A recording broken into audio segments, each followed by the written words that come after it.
just the tip. Chromaticism, or chromaticism, any way you mispronounce it. It's a nice way to add tension, level of sophistication. How do you do, old sport? To otherwise mediocre lines, opposed to just going.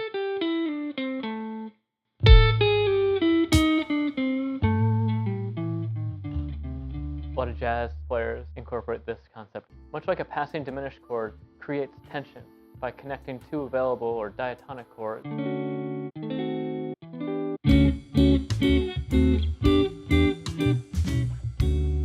Or a sub 5/7 chord creates tension by approaching the target chord by half step.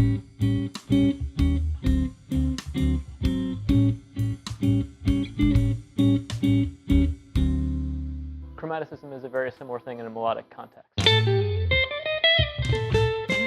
So these are technically not available notes. These are technically non-diatonic notes or wrong notes, but this tension is released so quickly, it doesn't really matter that they're wrong. And, you know, who's to say what note is wrong anyway?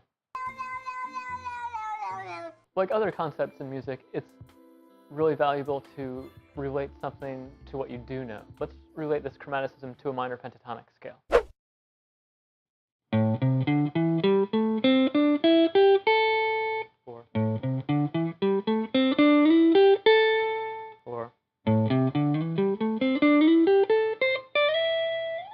Certain chromaticism, certain non-diatonic notes occur more often than others. You do have 12 chromatic notes, but if we're playing in the context of A minor 7, an A minor pentatonic scale, certain notes are going to occur more than others. For instance, connecting or approaching 1 by major 7, so flat 7, major 7, 1.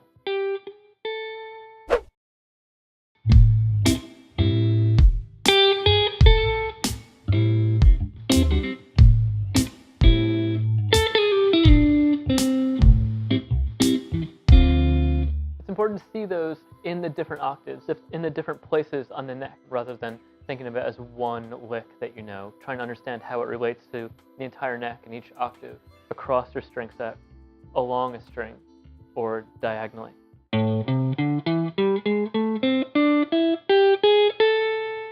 Or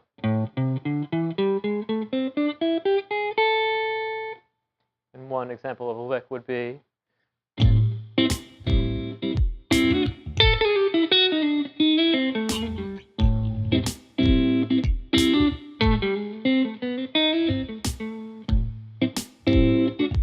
another common chromatic note that you would throw in there, in this case a blue note, would be the tritone. That's another really popular one in jazz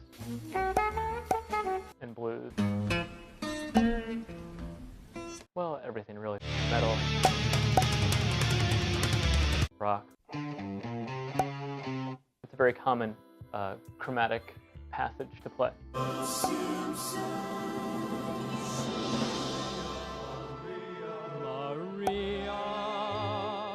A tritone describes the distance of 3 whole steps, whether that be a diminished fifth or an augmented fourth. Known as the diabolus in musica, or the devil in music for its dissonant quality, the tritone is also referred to as the devil's interval.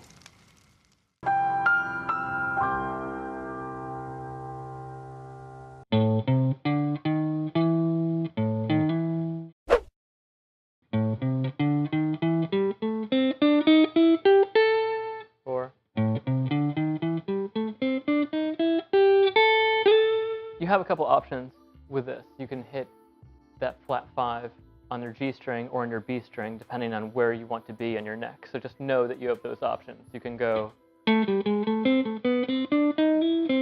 or kind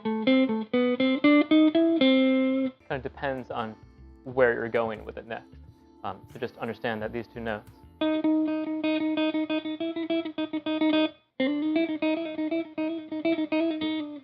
are the same.